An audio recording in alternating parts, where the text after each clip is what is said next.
कि आपने जो कहा कि रोशनी एक्ट जो है, वो रोशनी एक्ट आपने कहा कि खत्म कराया, लेकिन अभी आपने क्लियर किया कि फॉरेस्ट लैंड और रिवर बेल्ट पे अभी भी इनका कब्जा बरकरार है।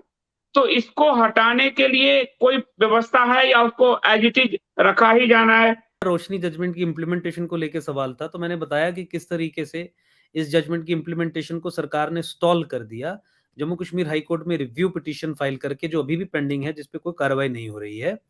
और सुप्रीम कोर्ट में भी जो लोग इस जजमेंट के अगेंस्ट अपील में गए थे, जब सुप्रीम कोर्ट ने कोई भी रिलीफ देने से मना किया, तो सरकार ने, केंद्र सरकार ने वहां पे आश्वासन दे दिया ऑन इट्स ओन, जो बहुत अनप्रेसिडेंटेड है, कभी नहीं होता है, कि जो लोग सुप्रीम कोर्ट में इस जजमेंट की अपील में आए हैं, उनके खिलाफ हम कोई भी कार्रवाई नहीं करेंगे।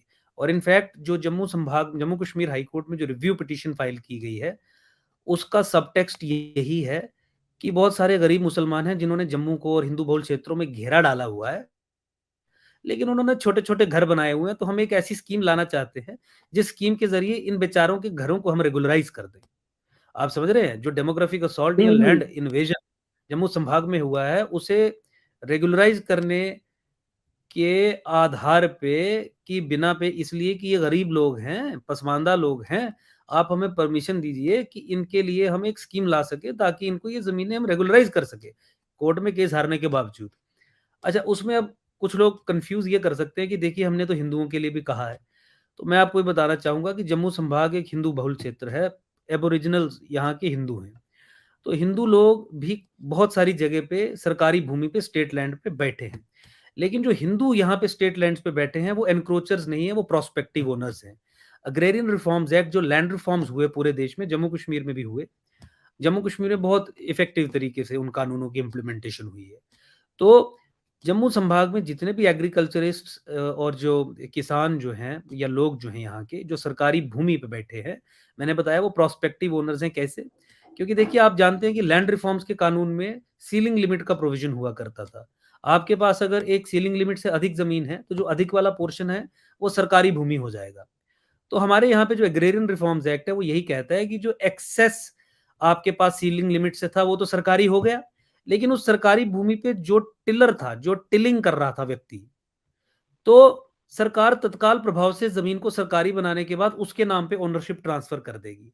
Land to tiller, ceiling limit से अधिक वाली जो ज़मीन है, वो पहले फर्स्ट स्टेप में सरकार के नाम पे हो जाएगी, स्टेट के, गवर्नमेंट के, और सेकंड स्टेप ऑटोमैटिकली वो लोग जो उस पे टिलिंग कर रहे हैं, जो काश्तकारी कर रहे हैं, उनके नाम पे हो जाएगी।